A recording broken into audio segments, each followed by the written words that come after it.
Hey everyone, welcome back to my foundation classes real time classroom. तो gas अभी चल रहा हमारा ऑनलाइन टेस्ट सीरीज। तो चलिए बिना वक्त गवाए स्टार्ट करते हैं आज का टेस्ट।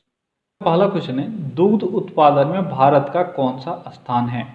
दुग्ध उत्पादन में भारत का स्थान कौन सा है, जल्दी जल्दी आंसर करते जाओ। कौन सा स्थान है भारत का दुग्ध उत्पादन में? तो दुग्ध उत्पादन में भारत का पहला स्थान है। ठीक है, अगला क्वेश्चन क्या है, टोडा जनजाति मुख्यतः भारत में कहाँ निवास करती है। टोडा जनजाति भारत में मुख्यतः कहाँ निवास करती है? कहाँ निवास करती है? ये मुख्यतः निवास करती है नीलगिरी के पहाड़ी में। कहाँ निवास करती है? नीलगिरी के पहाड़ी में। ठीक है, अगला क्वेश्चन है, अजमेर की स्थापना किसने की थी। अजमेर की स्थापना किसने की थी, जल्दी बताओ।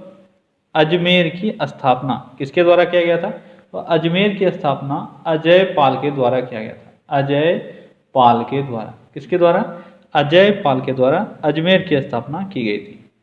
अगला क्वेश्चन है, भारत में रेशम उत्पाद में अग्रणी राज्य कौन सा है? जल्दी से आंसर करो। रेशम उत्पाद में अग्रणी राज्य कौन सा है? यह आपका कर्नाटका। ठीक है, कर्नाटका जो है यह रेशम उत्पाद में अग्रणी स्थान पे है। अगला क्वेश्चन है, नेट वेस्ट ट्रॉफी किस खेल से संबंधित है। नेट वेस्ट ट्रॉफी कौन सा ट्रॉफी है? NatWest trophy. NatWest trophy किस खेल से है? तो ये है आपका क्रिकेट से। किस खेल से है? क्रिकेट से है आपका नेट वेस्ट ट्रॉफी। अगला क्वेश्चन है, समाचार पत्र सर्वाधिक मात्रा में भारत में किस राज्य में प्रकाशित होता है। सबसे अधिक समाचार पत्र किस राज्य में प्रकाशित होता है? जल्दी से आंसर करो। किस राज्य में सर्वाधिक समाचार पत्र प्रकाशित होता है? तो जहां पे पॉपुलेशन सबसे अधिक है वो है आपका यूपी। ठीक है, अगला क्वेश्चन है, बरमूडा ट्रायंगल किस महासागर में स्थित है। बरमूडा ट्रायंगल किस महासागर में स्थित है? कहाँ है बरमूडा ट्रायंगल? तो ये आपका उत्तरी अटलांटिक महासागर में। कहाँ है? North Atlantic. नॉर्थ अटलांटिक महासागर में ये स्थित है। ठीक है, क्लियर है। अगला क्वेश्चन है, फॉरवर्ड ब्लॉक की स्थापना किसने की। बहुत ही आसान सा क्वेश्चन। फॉरवर्ड ब्लॉक की स्थापना किसके द्वारा किया गया था? ये किया गया था सुभाष, ठीक है, सुभाष चंद्र बोस के द्वारा।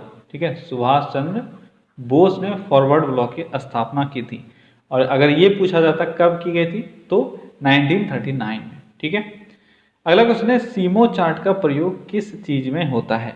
SIMO, सीमो चार्ट का प्रयोग किस चीज में होता है? तो कहाँ होता है सीमो चार्ट का प्रयोग? तो ये होता है प्रोसेस एनालिसिस में। किस में होता है? प्रोसेस एनालिसिस में। ठीक है, प्रोसेस एनालिसिस में सीमो चार्ट का इस्तेमाल होता है। अगला क्वेश्चन है, गुलिवर्स ट्रेवल्स के लेखक कौन है। गुलिवर्स ट्रेवल्स के लेखक कौन है, जल्दी बताओ। गुलिवर्स ट्रेवल्स के लेखक कौन है? ये हैं जोनाथन स्विफ्ट। ठीक है, जोनाथन स्विफ्ट। जोनाथन स्विफ्ट हैं गुलिवर ट्रेवल्स के लेखक। अगला क्वेश्चन है, बिहार में रेल डिब्बे का कारखाना कहाँ स्थित है। बिहार में रेल डिब्बे का कारखाना कहाँ स्थित है? कहाँ स्थित है? ये स्थित है जमालपुर में। कहाँ स्थित है? जमालपुर में रेल डिब्बा कारखाना स्थित है बिहार में। अगला क्वेश्चन है, सबसे ज्यादा वन वाला राज्य कौन सा है। कल आपने देखा था सबसे कम वन वाला राज्य कौन सा है, तो वो था हरियाणा। अब आप बताओ सबसे ज्यादा वन वाला राज्य कौन सा है। ये तो और भी आसान है, ये है आपका MP। ठीक है, अगला क्वेश्चन है, वर्तमान में भारत का सबसे प्राचीन विश्वविद्यालय कौन सा है। वर्तमान में भारत का सबसे प्राचीन विश्वविद्यालय, यहाँ पे थोड़ा सा आपको ध्यान रखना है, बहुत सारे बच्चे इसमें आंसर कर देते हैं तक्षशिला। ठीक है, तो आपको याद रखना है ये सबसे पुराना नहीं पूछा जा रहा है, इसमें भारत का सबसे प्राचीन पूछा जा रहा है। और भारत का सबसे प्राचीन जो है वह है नालंदा। कौन सा है? नालंदा। इससे पहले कौन सा था? इससे पहले आपका था तक्षशिला, लेकिन पाकिस्तान के बंटवारे के बाद पाकिस्तान चला गया पंजाब में, सॉरी तक्षशिला चला गया पाकिस्तान में। ठीक है, अगला क्वेश्चन है, बाबूजी के नाम से कौन जाने जाते थे। बाबूजी के नाम से कौन जाने जाते थे, जल्दी से बताओ। बाबूजी के नाम से किनको जाना जाता? जगजीवन राम। किनको? जगजीवन राम को हम लोग बाबूजी के नाम से जानते हैं। ठीक है, अगला क्वेश्चन है, समुद्र में पानी में लवणता का कारण क्या होता है। समुद्र में पानी जो है वो खारा होता है। आपको बताना है ये खारेपन किसके कारण से होता है। ये होता है सोडियम क्लोराइड के कारण। किसके कारण? सोडियम क्लोराइड के कारण। अगला क्वेश्चन है पल्लवों की राजधानी कहाँ थी? पल्लवों की राजधानी कहाँ थी? जल्दी से आंसर करो। पल्लवों की राजधानी कहाँ थी? तो कहाँ थी पल्लवों की राजधानी? तो पल्लवों की राजधानी थी कांचीपुरम। कहाँ थी? कांचीपुरम। ठीक है, कांचीपुरम थी पल्लवों की राजधानी। अगला क्वेश्चन है पंडित शिव कुमार शर्मा किस यंत्र को बजाते थे? शिव कुमार शर्मा किस यंत्र को बजाते थे? तो किस यंत्र के वादक हैं शिव कुमार शर्मा? तो ये बजाते थे संतूर। किस यंत्र को बजाते थे? संतूर बजाते थे शिव कुमार शर्मा। अगला क्वेश्चन है इनकलाब जिंदाबाद का नारा किसने दिया? बेहद आसान क्वेश्चन। इनकलाब जिंदाबाद का नारा किसने दिया था? ये दिया था भगत सिंह ने। किसने दिया था? भगत सिंह ने इनकलाब जिंदाबाद का नारा दिया था। अगला क्वेश्चन है विटामिन B12 का रासायनिक नाम क्या है? जल्दी से बताओ। विटामिन B12 का रासायनिक नाम क्या है? यह है साइनोकोबालेमिन। क्या है? साइनोकोबालेमिन। ठीक है, साइनोकोबालेमिन है विटामिन B12 का रासायनिक नाम। अगला क्वेश्चन है भरतपुर राजस्थान में किस एक पक्षी विहार का नाम है? भरतपुर राजस्थान में स्थित एक पक्षी विहार का नाम है, यानी उस पक्षी विहार का नाम बताना है जो भरतपुर में स्थित है। कौन सा वो पक्षी विहार है? बहुत ही फेमस है, आप सभी जान रहे हो। ये है केवला देव। कौन सा है? केवला देव। ठीक है, अगला क्वेश्चन है 2.5 दिन का झोपड़ा किसने बनाया था? 2.5 दिन का झोपड़ा किसने बनाया था? ये बनाया गया था कुतुबुद्दीन ऐबक के द्वारा। किसके द्वारा? कुतुबुद्दीन ऐबक के द्वारा। ठीक है, 2.5 दिन का झोपड़ा। और ये कहाँ बनाया गया था? ये बनाया गया था अजमेर में। ठीक है, अगला क्वेश्चन है सबसे अधिक मक्का किस राज्य में होता है? सबसे अधिक मक्का किस राज्य में होता है? जल्दी बताओ। सबसे अधिक मक्का किस राज्य में होता है? तो सबसे अधिक मक्का का अगर भारत में हम लोग बात करेंगे तो सबसे अधिक मक्का होता है कर्नाटक में। कहाँ होता है? कर्नाटक में सबसे अधिक मक्का होता है। अगला क्वेश्चन है अमेरिका की खोज किसने की थी? अमेरिका की खोज किसने की थी? बेहद आसान क्वेश्चन। अमेरिका की खोज कोलंबस के द्वारा किया गया था। किसके द्वारा? कोलंबस के द्वारा। भारत की खोज वास्को डी गामा, अमेरिका की खोज कोलंबस। अगला क्वेश्चन है दक्षिण अफ्रीका का मुद्रा क्या है? जल्दी बताओ। दक्षिण अफ्रीका की मुद्रा क्या है? यह है रैंड। क्या है? रैंड है दक्षिण अफ्रीका की मुद्रा। अगला क्वेश्चन है राष्ट्रकूट की राजधानी कहाँ थी? राष्ट्रकूट की राजधानी कहाँ थी? जल्दी बताओ। राष्ट्रकूटों की राजधानी कहाँ थी? तो राष्ट्रकूटों की राजधानी थी मानिकखेड़। ठीक है, कहाँ थी? मानिकखेड़। ठीक है, अगला क्वेश्चन है प्रत्येक वॉलीबॉल टीम में कितने खिलाड़ी होते हैं? प्रत्येक वॉलीबॉल टीम में कितने खिलाड़ी होते हैं? कितने होते हैं? ये होते हैं 6।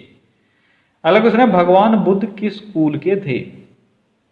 भगवान बुद्ध किस कुल के थे? किस कुल के थे? ये थे शाक्य कुल से। किस कुल से थे ये? शाक्य कुल से बिलोंग करते थे भगवान बुद्ध। अगला क्वेश्चन है भगत सिंह, राजगुरु और सुखदेव के फांसी के समय भारत का वाइसराय कौन था? जल्दी बताओ। अच्छा क्वेश्चन है, यहाँ सबको पता होना चाहिए इनके फांसी का डेट क्या था, तभी आप बता पाओगे वाइसराय उस वक्त कौन था। इनका फांसी का डेट है 23 मार्च 1931। अब बताओ वाइसराय उस वक्त कौन थे? 1931 में वाइसराय कौन थे? ये थे लॉर्ड इरविन। कौन थे? इरविन थे उस वक्त के वाइसराय। ठीक है, तो अगर डेट आपको पता है तो फिर आप आसानी से इसको कर पाओगे। ठीक है, देखो गाइस, ये जो हम लोगों का सुबह वाला ये जो टेस्ट चल रहा है, ठीक है, ये वन लाइनर है, ये आपको बिल्कुल कुछ पढ़ाने के लिए नहीं है, ये बिल्कुल आपके जो आपने पढ़ा हुआ है उसको रिवाइज करवाने के लिए। और सुबह सुबह मैंने इसका टाइम इसलिए रखा है ताकि आपके अंदर एक एनर्जी आ जाए। जैसे ही आप सुबह उठते हो तो उसके बाद ये 50 क्वेश्चन लगा लो। बहुत कम टाइम लगता है, 15 से 20 मिनट हम लोग लेते हैं इसमें, मोस्टली जो है 15 मिनट का होता है। इसमें आपको एक एनर्जी आपको मिलता है अंदर से कि हाँ आपने कुछ आज रिवाइज किया। आपका दिन का जो शुरुआत है वो कुछ ऐसे चीज़ों से हो जो आपके लिए फ्रूटफुल। ठीक है, ये बेसिक सारे क्वेश्चंस हैं और आपको आना ही चाहिए यहाँ पे जितना भी क्वेश्चंस है। इसमें कुछ आपका रिवाइज हो जाता है और कुछ आपको अगर आप भूल गए हो तो आपको सीखने को मिल जाता है। ठीक है, इसलिए ये आपके लिए बेहद इंपॉर्टेंट है, डेली आप जरूर लगाओ। चलो बढ़ते हैं अगले क्वेश्चन की तरफ। अगला क्वेश्चन है बक्सर का युद्ध कब हुआ? बक्सर का युद्ध कब हुआ था? आसान सा क्वेश्चन है। 1764 ईस्वी में बक्सर का युद्ध हुआ था। अगला क्वेश्चन है, प्रोटेस्टेंट धर्म के संस्थापक किसे माना जाता है? प्रोटेस्टेंट धर्म के संस्थापक कौन थे? तो प्रोटेस्टेंट धर्म के संस्थापक कौन माने जाते हैं, जल्दी बताओ। Martin Luther. ठीक है, कौन माने जाते हैं? मार्टिन लूथर माने जाते हैं इसके संस्थापक। तो हो जाएगा आपका आंसर लूथर। ठीक है, अगला क्वेश्चन है, कालिदास किसके दरबारी कवि थे? कालिदास किसके दरबारी कवि थे? जल्दी बताओ, कालिदास किसके दरबारी कवि थे? तो कालिदास विक्रमादित्य के दरबारी कवि थे, या आप बोल सकते हो चंद्रगुप्त सेकंड। ठीक है, इन्हीं को विक्रमादित्य के नाम से भी जाना गया और इन्हीं के दरबारी कवि थे कालिदास। अगला क्वेश्चन है, संविधान सभा की प्रथम बैठक किस तारीख को हुई? संविधान सभा की प्रथम बैठक किस तारीख को हुई थी? तो ये हुआ था 9 दिसंबर को। कब हुआ था? 9 दिसंबर 1940 को। आप सभी जान रहे हो ये। अगला क्वेश्चन है, कोहिनूर हीरा को किसने लूटा था? भारत से कोहिनूर हीरा कौन लूट के ले गया था? ये था नादिर शाह। कौन था? नादिर शाह था जिसने कोहिनूर हीरा भारत से लूटा था। ठीक है, अगला क्वेश्चन है, प्रथम पृथ्वी सम्मेलन में कितने देश शामिल हुए थे? प्रथम पृथ्वी सम्मेलन में कितने देश शामिल हुए थे? कितना देश शामिल हुआ था? टोटल 172 देश शामिल हुआ था प्रथम पृथ्वी सम्मेलन में। और ये कहाँ हुआ था? ये हुआ था रियो डी जेनेरियो में। और कब हुआ था? 1992 ईस्वी में हुआ था। ठीक है, अगला क्वेश्चन है, बूढ़ी गंडक का उद्गम कहाँ है? बूढ़ी गंडक का उद्गम स्थान। गंडक आपसे नहीं पूछा जा रहा है, मैं बार बार बोलता हूँ, आप इसमें कंफ्यूज मत करना। गंडक आपसे नहीं पूछा जा रहा है, बूढ़ी गंडक पूछा जा रहा है। तो बूढ़ी गंडक का जो उद्गम स्थान है वो है सोमेश्वर पहाड़ी। कहाँ है? सोमेश्वर पहाड़ी। ठीक है, सोमेश्वर पहाड़ी। क्लियर है? चलो बढ़ते हैं अगले क्वेश्चन की तरफ। अगला क्वेश्चन है, भाप इंजन का आविष्कारक कौन है? भाप इंजन का आविष्कारक कौन है? कौन है? यह है जेम्स वाट। कौन है? जेम्स वाट है भाप इंजन का आविष्कारक। अगला क्वेश्चन है, गुरु नानक का जन्म कब हुआ था? जल्दी बताओ। देखो, जितना समय मैं देता हूं आपको रिकॉल करने के लिए इतना समय काफी है। इससे ज्यादा समय अगर आप ले रहे हो इसका मतलब आप भूल चुके हो। ठीक है, तो जितना समय मैं देता हूं 5 से 7 सेकंड में देता हूं, इस 5 से 7 सेकंड में ही आपको आंसर याद आ जाना चाहिए। गुरु नानक का जन्म कब हुआ था? जल्दी बताओ, गुरु नानक का जन्म कब हुआ था? तो ये हुआ था 1469 ईस्वी में, 1469 में। ये गुरु नानक है। आप लोग बहुत सारे बच्चे ऐसे हैं जो गुरु नानक को महावीर समझ लेते हैं और फिर वो बीसी में चले जाते हैं। तो ये आपका गुरु नानक है, महावीर नहीं है, आपको ध्यान रखना है। गुरु नानक का जन्म कहाँ हुआ था? कब हुआ था? ये आपने देख लिया 1469 में हुआ था, 1469 में। लेकिन कहाँ हुआ था ये आपको बताना है। गुरु नानक का जन्म कहाँ हुआ था? कहाँ हुआ था? ये हुआ था तलवंडी में। कहाँ हुआ था? तलवंडी में। ठीक है, अगला क्वेश्चन है, दंड संहिता धारा 302 किससे संबंधित है? दंड संहिता धारा 302 किससे संबंधित है? जल्दी बताओ, धारा 302 किससे संबंधित है? तो धारा 302 हत्या से संबंधित है। अगर कोई किसी का हत्या करता है तो उस पर धारा 302 लगाया जाता है। ठीक है, अगला क्वेश्चन है, मुगल वंश का संस्थापक कौन है? मुगल वंश का संस्थापक, बेहद आसान क्वेश्चन। बाबर ने स्थापना की थी मुगल वंश की। ठीक है, और कब किया था? 1526 ईस्वी में। और बाबर कब से कब तक रहा था? 1526 से 1530 तक ये सत्ता में रहा था। ठीक है, और इसकी मृत्यु हो गई थी 30 में। अगला क्वेश्चन है, मुगल वंश का अंतिम शासक कौन है? मुगल वंश का अंतिम शासक कौन था? जल्दी बताओ, मुगल वंश का अंतिम शासक कौन था? ये था बहादुर शाह जफर। कौन था? बहादुर शाह जफर। ठीक है, बहादुर शाह जफर था मुगल वंश का अंतिम शासक। इसको बहादुर शाह द्वितीय के नाम से भी हम लोग जानते हैं। अगला क्वेश्चन है, अकबर का कार्यकाल क्या था? अकबर जो मुगल वंश का एक बहुत ही फेमस शासक हुआ, इसका कार्यकाल आपको बताना है, कब से कब तक यह शासन में रहा। तो मुगल वंश का जो ये महान शासक है अकबर, ये 1556 ईस्वी में सत्ता में आया और 1605 तक ये सत्ता में रहा था। ठीक है, अगला क्वेश्चन है, कीवी किस देश का राष्ट्रीय चिन्ह है? कीवी किस देश का राष्ट्रीय चिन्ह है? जल्दी बताओ, बहुत बार आपने देखा होगा ये। कीवी किस देश का राष्ट्रीय चिन्ह है? तो ये न्यूजीलैंड का राष्ट्रीय चिन्ह है। किसका? न्यूजीलैंड का। ठीक है। अगला क्वेश्चन है, गुरुमुखी लिपि की शुरुआत किसने की थी? गुरुमुखी लिपि की शुरुआत किसके द्वारा की गई थी? जल्दी बताओ।